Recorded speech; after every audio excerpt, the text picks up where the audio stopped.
here we are at the Future of Work at the Science Museum. Our team is one of the most visionary teams. I'm really proud to say that. AfriWork is generating revenue, right? What was the success story? We really believe that strong partnerships are important, and we found ArifPay. They're critical in our growth. Where should the youth focus on? Now we're using AI to kind of help, job seekers, help them find the right job, help them find the right salary. Is our policy infrastructure capable of handling the influx of AI technologies? The person who's using the AI is going to replace us. So we have to really harness the power of AI. So that is the future of work, I guess. Yes, partly, yes, we can say that.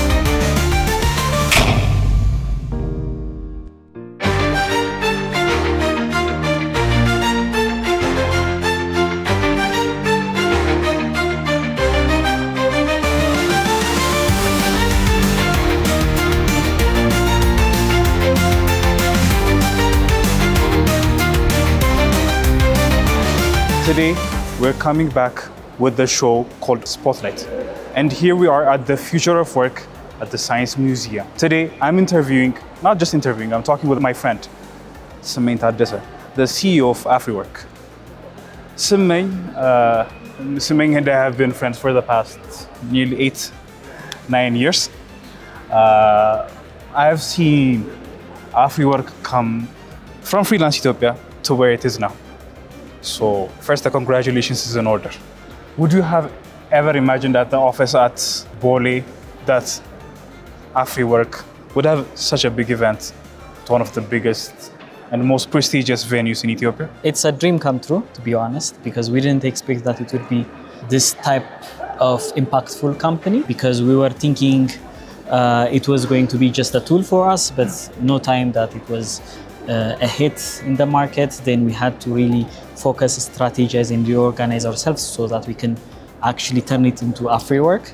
That right now it's impacting thousands and thousands of companies, hundreds of thousands of users, in such that it's profoundly making a change in the market. Yeah, I know that the making of AfriWork was not easy. Coming from freelance Ethiopia, because freelance Ethiopia was free for, I think, 4 or 5 years. Yes. 4 or 5 years it was completely free.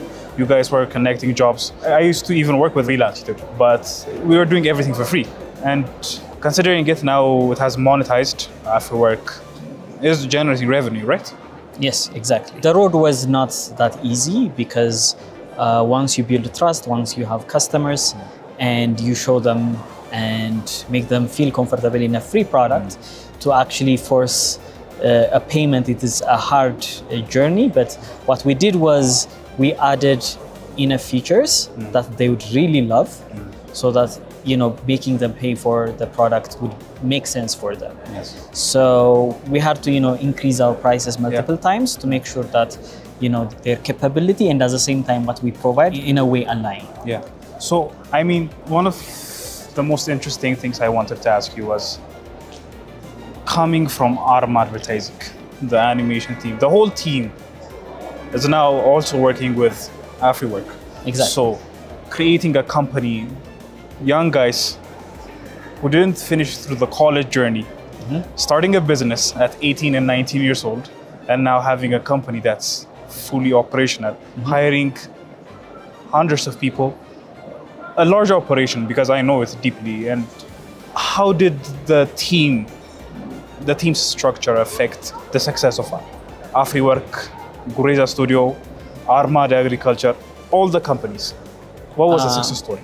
The success story comes from curiosity and learning, because basically it's a good segue to future of work, because the work life and learning is changing rapidly. And when we started, we actually were self-taught in terms of what we're doing. We used the internet to learn. Then we keep evolving and iterating based on the market's demand. So AfriWork and the story before and after is all about learning and all about using the internet to actually upgrade yourself and actually understanding the market and delivering a product that really makes sense to your customers.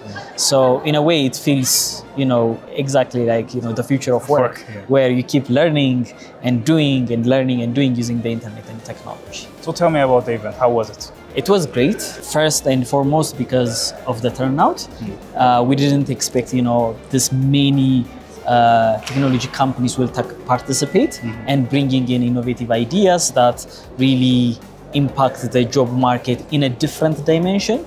So we have payment infrastructure companies, fintechs, we have companies as a gig work platforms, we have, technology companies that provide, services for infrastructure companies and everything. So it's really about bringing everyone together and thinking about the future. And the turnout was one of the things that really made me excited about it. In addition, the ideas that we actually talked about, deliberated, it really showed that the future is kind of here, and we're really proud to actually present this to the market. Interesting. I'm really curious, but I really want to push you on those two things. One of it is about your team, as I just asked you. How is the team dynamics? What made you guys stick together for the past 10 years and above, working together? What's the spice? What's the secret? It's in the actual belief that the goal and what you're doing is really important and critical. All of the things that we're engaged with, we really believe that it's not only about us or about our company, but the bigger ecosystem and economy. We want to actually show that it's possible. And because the long-term vision is much stronger and much better than what we have as a dynamic or a conflict or a challenge or a friction, it really kept us together for a long time. And I can safely say that our team is one of the most visionary teams that I know of. So I'm really proud to say that. So I also know that you're launching the AfriWork AI. Tell me about the functionalities, because most people are going to be curious. Also, when you finish that, please, if you could highlight your partnership with Arif signing, what's that partnership going to be looking like? To start with the AI, we used to, we're collecting lots of data, and from that data we learned multifaceted problems in the labor market, on the demand side, on the supply side, in terms of salary, skills, information mismatch and such. And artificial intelligence actually gave us a unique opportunity to solve those problems. Now we're using AI to kind of help, job seekers upgrade their, profiles, help them find the right job, help them find the right salary and such. And we're using the same data to the, to the companies and helping them figure out what type of person they really need, how they're going to find those people, and we really help them, much more efficiently. And because we have hundreds of thousands of profiles, we are leveraging that data to help companies, pinpoint exactly what they want and what they should also pay as a salary, because there is a huge complaint from the job seekers that the current market rate is not fair from their side. So we're trying to kind of, play on both sides, helping them negotiate and come to a working, relationship. With Arif Pay, we really believe that strong partnerships are important, because we're doing an innovative platform, and the most important thing about, having a work platform, which is AfriWork, is there is a transaction. And the transaction should, help us, innovate on new products. So right now we're working on a freelancing platform, so that, you have lots of freelancers trying to get a job from the employers, and we want to add escrow, and we want to add international payments and such. So we really, looked for the right partner that will help us innovate and at the same time understand what, innovation needs. And we found Arif Pay, and they were open, they're really helpful, and they're helping us in every way that they can, including this event, becoming, the primary partner in this event. So they're critical in our growth and in our vision, and they understand the vision, and we signed off on a good partnership with them. So the workplace and AI. I mean, we have talked about this over coffee a few weeks back. but I just wanted to ask you, for the sake of our audience, the way forward. Is our policy systems, is our policy infrastructure, is our workplace environment capable of handling the influx of AI technologies? What do you recommend the youth? Yeah, I mean, the cat is outside of the box. So there is no way of bringing back the previous traditional systems. AI is here, and people should understand that it is really helpful on the workplace, but there are ethical problems that come with using this type of new technology. Ethics in terms of when you apply, are you telling the truth?